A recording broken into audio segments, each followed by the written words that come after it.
This is the story of something that happened during my first year of college. I am going to tell you everything exactly as I remember it. It's not something I like to talk about often, but once you hear it, you'll understand why. This wasn't just a creepy night or some prank gone wrong. This was real, and it still haunts me. So I got into this college that was a little far from home. It wasn't too big or famous, but it had a beautiful old campus, like something out of a movie. Big stone buildings, huge trees, and quiet walkways. My dorm was in the oldest building on campus. Everyone called it North Hall, and people used to joke that it was haunted. You know how college kids are, always trying to scare each other. I didn't believe any of it. I shared the room with a guy named Ashwin. He was cool, calm, focused, kept to himself mostly. We got along just fine. Our room was on the 3rd floor, right at the end of the hallway. There were only 2 rooms past ours and both were locked all the time. I figured they were just used for storage or something. No one talked about them, and I didn't think much about it. The strange stuff started in the 2nd week of classes. It was small at first. I would wake up at night feeling like someone was staring at me. You know that feeling when you're being watched? Yeah, it was like that. I'd open my eyes and look around, but Ashwin would be asleep in his bed and everything would be quiet. Then I started hearing noises, like faint knocking or soft footsteps in the hallway outside, always around 2 or 3 a.m. At first, I thought it was other students messing around, but when I'd peek out the door, the hallway would be completely empty, lights on, doors closed, silence. One night I couldn't sleep. I was just lying there with my eyes open, listening to Ashwin's breathing when I suddenly heard scratching. Not outside, inside the room. It was coming from the wall behind my bed, soft but steady, like fingernails dragging slowly down the wall. I sat up and turned on my bedside lamp, but there was nothing there. The scratching stopped. I looked at Ashwin. He was awake, staring at the wall too. "You heard that?" I asked. He nodded. "It's been happening for a few nights." "Why didn't you say anything?" He just shrugged and turned to the wall.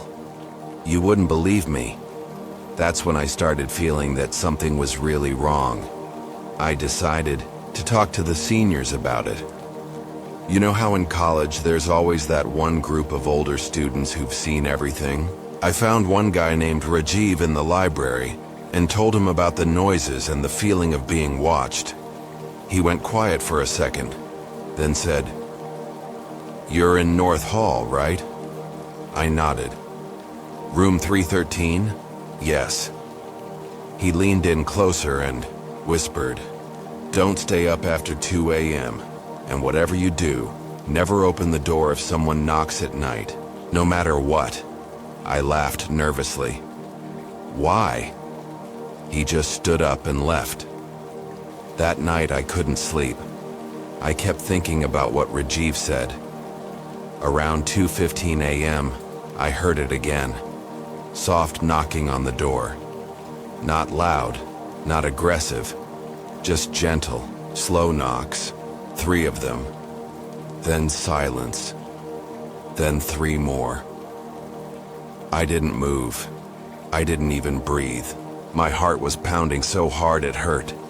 Ashwin was sitting up in his bed, eyes wide. I whispered, "Don't open it." He nodded. The knocking stopped after a few minutes, but then we heard something worse. Someone, or something, started whispering through the crack in the door. We couldn't understand the words, but the voice was wrong. It was like it was coming from underwater, gurgling, wet, and cold somehow. Just hearing it made my skin crawl. Then it said my name, clear, slow, like it knew me. I jumped up and turned on all the lights. The whisper stopped instantly. I ran to the door and looked through the peephole. Nothing. But when I looked down at the floor, I saw it. Wet footprints, like someone had been standing there barefoot, just standing, waiting. The next morning, Ashwin and I went straight to the warden. We told him everything, and he didn't even seem surprised. He just sighed and said, "I told them not to assign students to that room again." "What do you mean again?" I asked. He looked uncomfortable. "A student died in that room 10 years ago. Suicide, no note. His roommate said he'd been acting strange, talking to the wall, hearing voices, not sleeping. Then one morning they found him hanging in the closet, the same closet you have." I felt sick. I asked him if anyone else had stayed in the room after that. He said yes, but they'd all requested to shift within weeks. Some left the hostel completely. Some dropped out. One guy had to be taken home because he had a nervous breakdown. We begged to move to another room. He agreed immediately. Our new room was in a different building. Bright, clean, and most importantly, quiet. But here's the thing. On our last night in the old room while we were packing, Ashwin found something behind the closet. A small wooden box covered in dust. Inside there were photos, black and white, old, all of the same boy, alone in different parts of the hostel. And one of them showed our room, only it wasn't empty. There was a shadow, tall, dark, standing by the window. We burned the box that night, right there, in the open ground behind the hostel. Even now, I don't know what it was. A ghost? A curse? Something worse? All I know is that after we moved, we never heard the knocking again, never heard the whisper. But sometimes when I walk past North Hall, I still feel it, that cold, watching presence. And I never forget what Rajiv said. Never open the door after 2 a.m. So if you ever find yourself in an old college hostel and someone knocks at your door in the middle of the night, don't answer, no matter what you hear, no matter what they say, because it might not be a person on the other side.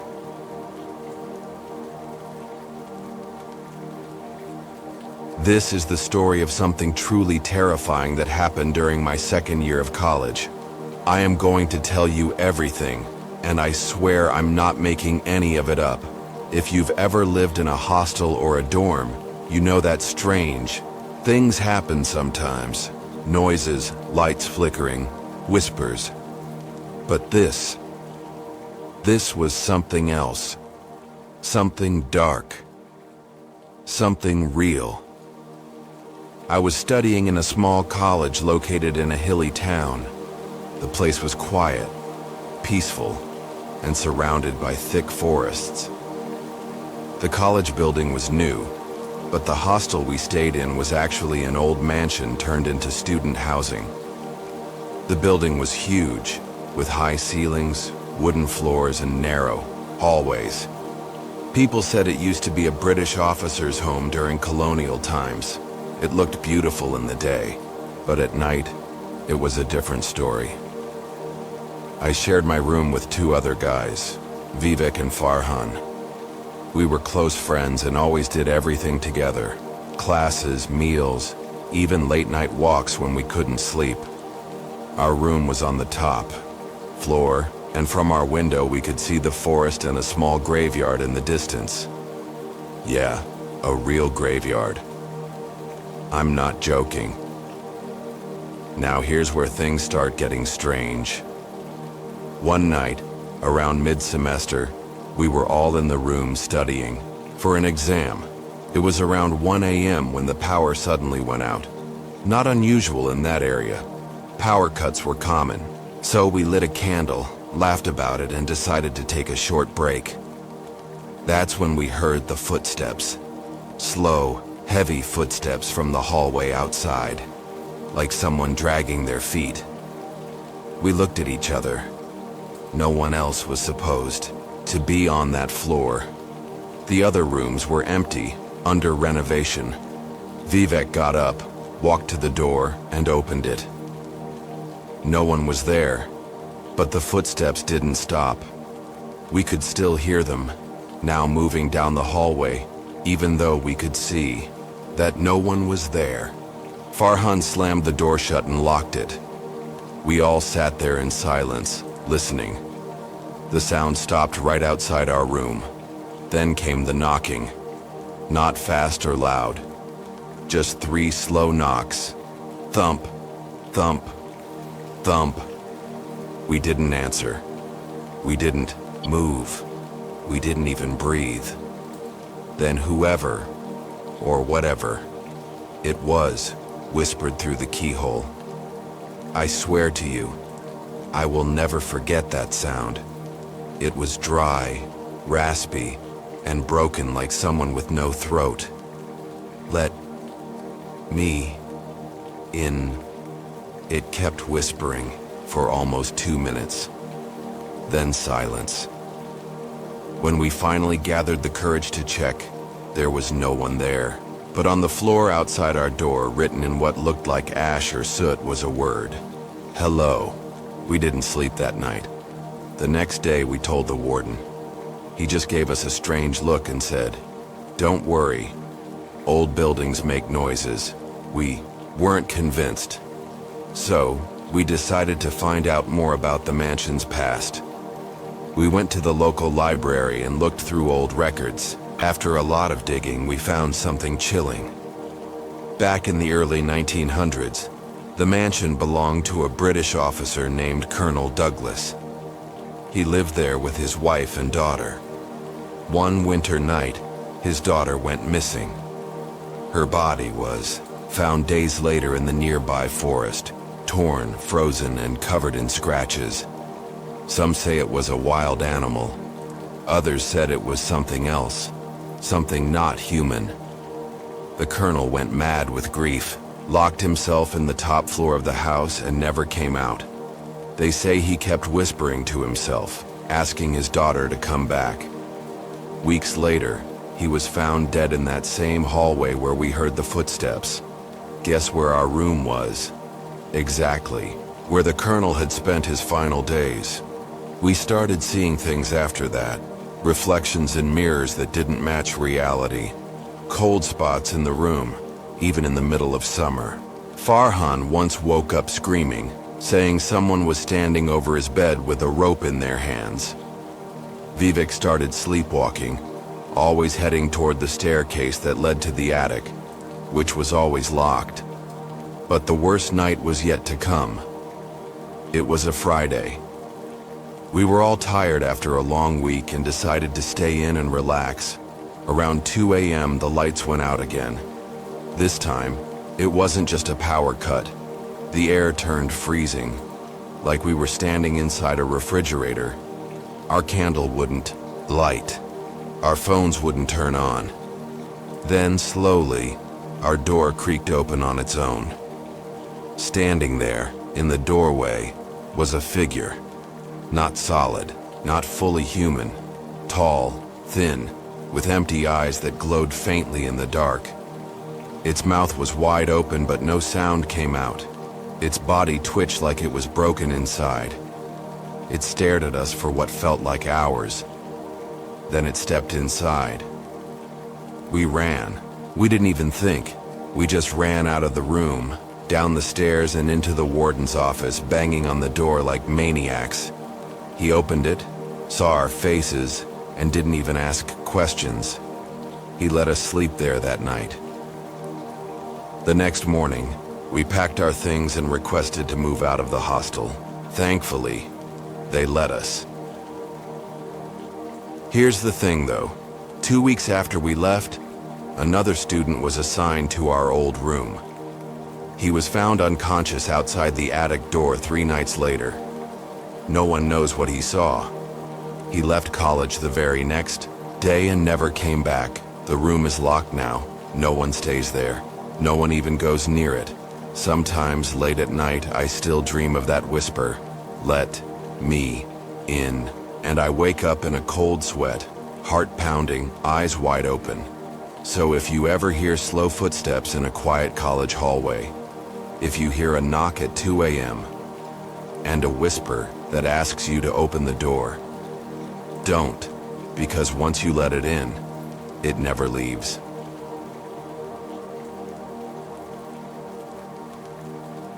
This is the story of a true college horror that I'm going to tell you. It didn't happen to me, but to someone I know very well, my cousin Mira. She was the kind of girl who never believed in ghosts or superstitions. Always calm, always logical. But what happened during her second year at university completely changed her. Mira had recently transferred to a college in the hills. Quiet, beautiful, and peaceful. The college was known for its big campus, thick trees all around, and very old buildings. Some of the hostels were newer, but Mira got a room in the oldest girls' hostel, named Block C. Everyone in the college knew Block C had a history. But like most new students, Mira thought it was just silly talk. Her room was at the end of the second floor, next to an old storage room that was always locked. Her roommate was a cheerful girl named Rhea, and they got along well. For the first few weeks, everything was normal. Lectures, hostel food, late-night gossip, and the usual stress of college life. But then, strange things started happening. It began with small things. Mira would wake up in the morning and find her cupboard open, even though she remembered locking it. Once or twice, she noticed her things had been moved. Books, clothes, even her toothbrush. She blamed Rhea at first, but Rhea swore she hadn't touched anything. Then, one night, something really weird happened. Mira woke up to the sound of whispers. It was 3 a.m. The room was completely dark, except for the soft glow of the streetlight outside. She thought maybe Rhea was talking in her sleep, but when she turned her head, she saw that Rhea was fast asleep, facing the wall. But the whispers continued, very faint, like someone standing right beside her bed. She sat up slowly and listened. The voice was soft, a girl's voice, but it wasn't clear, just a murmur, like a broken radio. The words didn't make sense. It sounded like singing. Mira turned on her phone light and scanned the room. No one. She checked under the bed. Nothing. She got up and opened the door to the hallway. Empty. The whispers had stopped. She couldn't sleep for the rest of the night. The next morning, she told Rhea. Rhea didn't laugh. Instead, she looked uncomfortable and then said, "I didn't want to tell you this, but I've been hearing it too." They both tried to forget about it. Maybe it was stress, they thought. College was tough after all, but things got worse. The lights in their room started flickering often, only in their room, not the rest of the hostel. Rhea began having nightmares. She would wake up screaming, saying she saw a girl in white standing at the corner of the room, staring. Her hair was wet, her face pale, and always, she would whisper something that neither of them could understand. They complained to the warden. He just brushed it off. "You girls watch too many horror movies," he said. But one day while cleaning the room, Rhea found something behind the cupboard. It was a diary, old, dirty, with pages falling apart. It belonged to a girl named Nisha. The entries were dated 10 years ago. And as Mira and Rhea read through it, a cold chill passed between them. Nisha had stayed in that very room. At first, the diary talked about her college life, friends, classes, exams. But slowly, the tone changed. Nisha wrote about feeling watched, about someone whispering her name at night, about her roommate going missing for 2 days and returning with no memory. The last entry in the diary said, "She stands at my bed every night now. I asked the warden to move me. He said this room has been empty for years. But I am here. I'm still here. She wants me to leave. But where do I go?" That was the final entry. Nothing after that. They searched online in college records. No mention of Nisha. No death record, no disappearance. It was like she never existed. That night, they decided to stay up and keep the lights on. They sat with the diary between them, trying to understand what had happened. But around 2:30 a.m., the lights went out, just their room, and then came the footsteps, soft, barefoot, walking from the hallway toward their door. Both of them held hands, not speaking, too afraid to move. The door creaked open on its own. Standing there was a girl, dressed in an old white college uniform, her head tilted to one side, her long wet hair covering half her face. Her skin was pale like paper. Her lips moved, but no sound came out. She pointed to the cupboard, and then she disappeared. Mira screamed. Ria started crying. They ran out of the room and spent the night in another student's room. The next day, they went to the storage room next to theirs. It was always locked, but Mira had seen the warden leave his keys unattended once. They borrowed them and opened the door.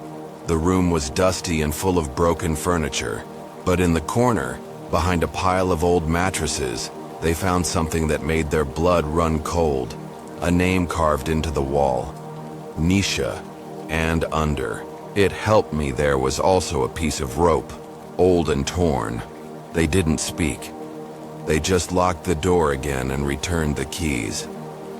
That evening, Mira went straight to the principal and demanded to be moved to a different hostel. She didn't share all the details, just said the room was unsafe. After some hesitation, they agreed. Ria also moved out. That room is now sealed, but sometimes, even now, the girls from Block C say they hear whispers near that door. Some even say they've seen a girl in white standing at the window at night, looking out.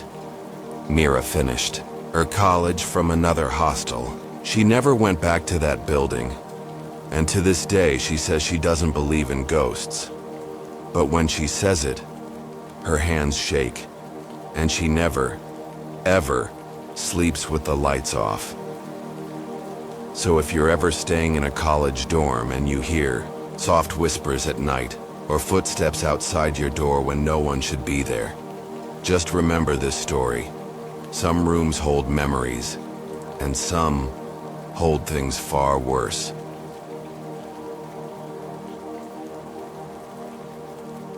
This is the story of something truly terrifying that happened to a friend of mine during her first year of college. I'm telling you this because it's not something you'll hear often. People don't talk about it because they don't know what happened. But I do. And I swear, this isn't a made-up tale. It's real. Her name was Priya, and she was a bright-eyed student who moved to a small, reputed college in a quiet town. She was away from her family for the first time, and like most freshers, she was eager to explore everything about college life. The campus was peaceful, surrounded by trees, with a library that looked like it was from a different era, and a hostel that had its own charm despite its old age. Priya was assigned a room on the 3rd floor of the girls' hostel. It was one of the oldest sections, and it had an eerie look to it. The floors creaked, the walls had old paintings with faded colors, and the windows often rattled, even when there was no wind. Priya was new to the place and didn't think much of it. After all, College was supposed to be fun. Her first few days were filled with the excitement of making new friends, attending classes, and getting used to the hostel life. But things began to feel a little off after a week. She started noticing strange sounds, scratching noises late at night as if someone was tapping on the walls. The first few nights she shrugged it off, thinking it was just the wind or maybe some animal outside the window. But then, it got worse. Priya would often hear the sounds of footsteps walking down the hallways in the dead of night. But when she opened her door to check, no one would be there.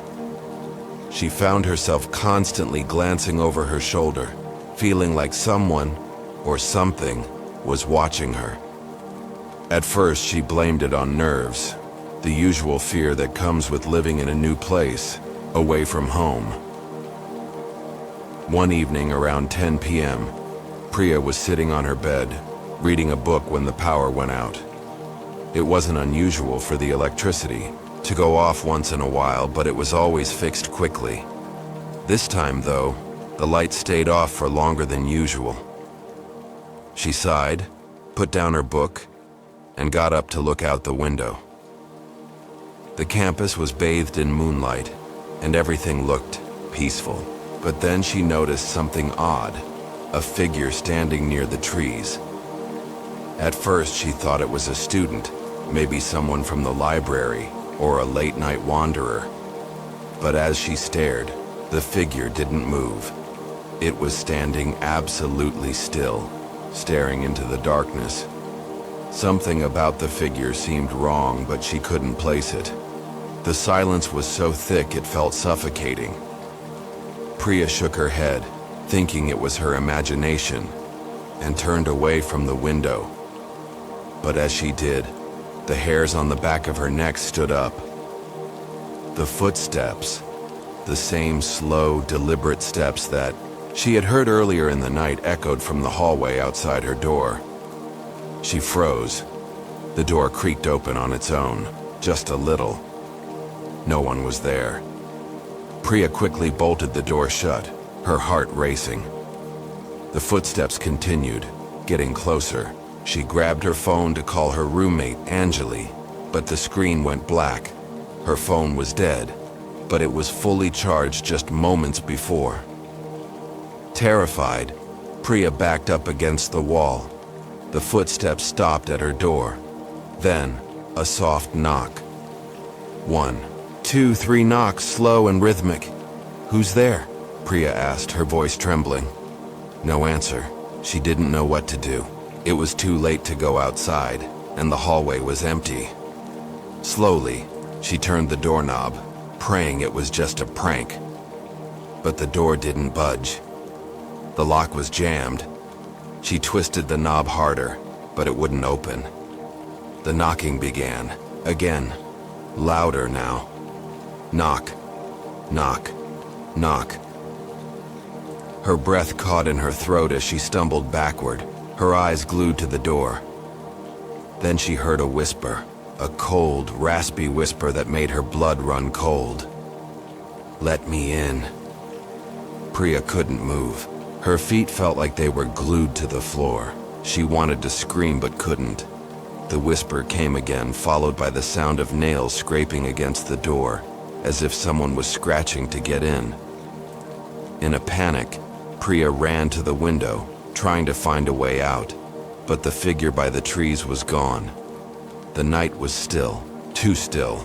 She decided she had to escape. There was no other option. With trembling hands, she pushed the window open and climbed out onto the fire escape. But as she descended, she heard a voice behind her, soft and mournful. "Don't leave me." She turned around in shock, her heart nearly stopping. There, standing at the top of the fire escape, was a girl, a pale, ghostly figure, her eyes wide and empty. Her clothes were torn, and her hair hung in wild strands around her face.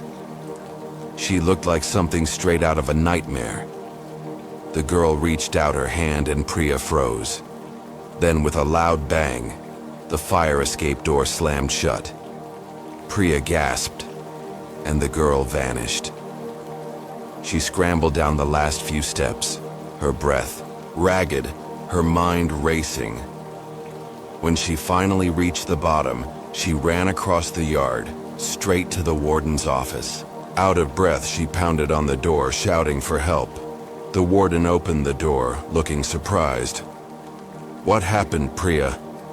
I need to leave. Now." "Please," she begged, her eyes wide with fear. The warden raised an eyebrow. "What's wrong?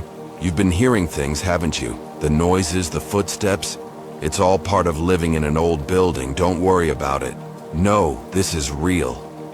There's something wrong with that place. Please, I swear to you, I saw a girl, and I heard..." But before she could finish, the warden shook his head. "I know what you're talking about. We've had other girls complain about similar things over the years. It's just an old building playing tricks on your mind. You'll get used to it." But Priya wasn't convinced. She didn't feel safe there anymore.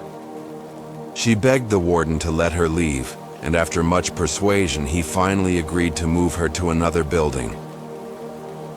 The next morning, when Priya went back to collect her things, she decided to take a quick look at her old room. She stood at the door for a long time, her hand hovering over the doorknob. With one last look at the hallway, she stepped inside. Everything was exactly as it was when she left. The room was silent. But then she noticed something new on the wall near the window. In faded dark letters, a name had been scratched into the paint. Anjali. Anjali was her roommate. Priya's heart stopped. In that moment, she understood. The footsteps, the knocking, the figure outside. The girl wasn't just haunting the building. She was looking for someone. Someone who had been there before. Someone who had left. Someone who had disappeared. Priya never returned to the college after that day. To this day, the students in that hostel still hear whispers in the hallways. At night, and the door to Priya's old room is always locked.